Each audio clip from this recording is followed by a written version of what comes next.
Why are we going out there? We all know that Cowboy fans are scared of me. These damn Cowboy fans are behind me.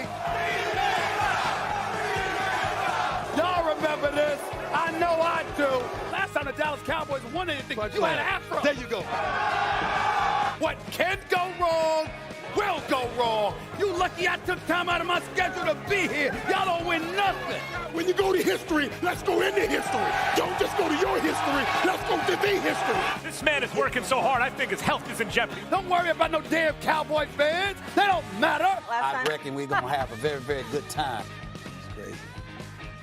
The NFL season is here, and the Cowboys open against the Giants in Texas. First Take is in Arlington, kicking off the season at Texas live on Friday, September 6th. Doors open at 7:30 a.m., so come see First Take live in Big D.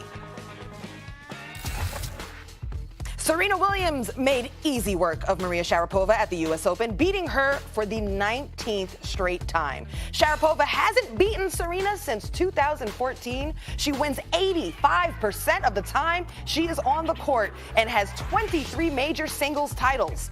Stephen A. Smith, where does Serena rank amongst the greatest athletes ever? I think a legitimate argument could be made. She's top two. Who's the other? I think, listen. I like to say Michael Jordan because he's undefeated, 6 titles. I know that Bill Russell was obviously a champion. The absence of parity back at that particular moment in time, I just got questions about that, just different age. Maybe I should have a greater appreciation for it. I mean, the man won 11 titles for crying out loud in 13 years. I get that. But Michael being undefeated, 6-0, walking away from the baseball, walking away to play baseball, retiring after his father had passed away, 3 peats on 2 occasions. Legitimate argument could have been made. He could have won 8 straight, but also the iconic figure that he was. Magic Johnson, along with Larry Bird, played a pivotal role in opening the floodgates for black guys like Michael Jordan to go mainstream. If there were no Michael Jordan, there would not have been a LeBron James, per se, in terms of how much of a global iconic figure and brand that he is. But I marvel at Serena Williams. 23 majors, singles majors titles, still chasing Margaret Court, just 1 short. What she has done in her phenomenal career on the tennis court in and of itself makes her the greatest female tennis player ever. Okay, but then when we add to that the adversity that she's had to deal with, being a black woman, being subjected to the ridicule and the vitriol that her and her family, through her father, some of the things Venus is going through, some of the things Serena has been said, the things that have been said about her, the way that people have attacked her and what have you, and to have to work through that. And then keep in mind, she also won 1 title when she was pregnant. Literally pregnant and won a title. The Australian Open. That's right, the Australian Open. So I just look at it from that perspective, and I'm just like, we ain't seen anything like her. I look at her and Ali. And you want to throw Jordan in there, you want to throw Tiger Woods rather in there because of how he introduced folks to the sport of golf. In other words, he opened the gates for black folks to be received, even though some would argue that's still a challenge. But Serena, my God, I don't have a problem with her being number 1 or number 2 or number 3. It don't matter. I mean, Muhammad Ali, Michael Jordan, her, I don't have a problem with it. She's right there. You got to my number 1. You got there eventually. But I agree with you. Serena is in the conversation. You start laying it out. You look at the candidates. You talk about, I think, Tom Brady. You got to include the men's side of this because Roger Federer has been absolutely the greatest tennis player to live, although he's being chased right now by 2 that might overtake him in Novak Djokovic and Rafa Nadal. You got Tiger Woods and Jack Nicklaus in golf. You got Michael Phelps in swimming and Usain Bolt in track and field. But you brought up an interesting word. You said icon. So it's not just about what you've achieved, right? It's not just about your greatness on the field or on the court. Yes. It's about what you've meant off it as well. And Serena obviously has meant a world, whether it be gender, race, dominance, adversity, body type. Serena has broken down barriers at every step.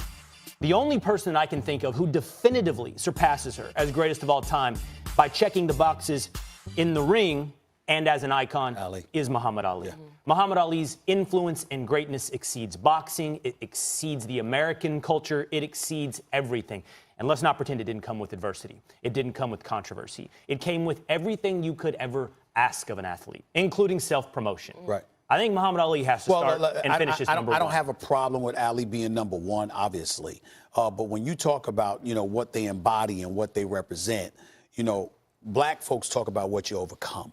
And obviously that would put Ali first and foremost above everybody because of what how he was stripped of his license to fight. You know, how he was threatened with incarceration, how he was facing 5 years in prison minimum, etc. How he was a pariah and considered unpatriotic, and all of these different things that came with it. And that's why, I mean, on my radio show, I stop people that bring up Colin Kaepernick and compare him to Muhammad Ali. There is no comparison. No disrespect to Colin Kaepernick, but there's no comparison there. I don't allow that on my radio show. You know, truly, Stephen A., it's hard. I wasn't alive during that time. That's You right. were young during that time.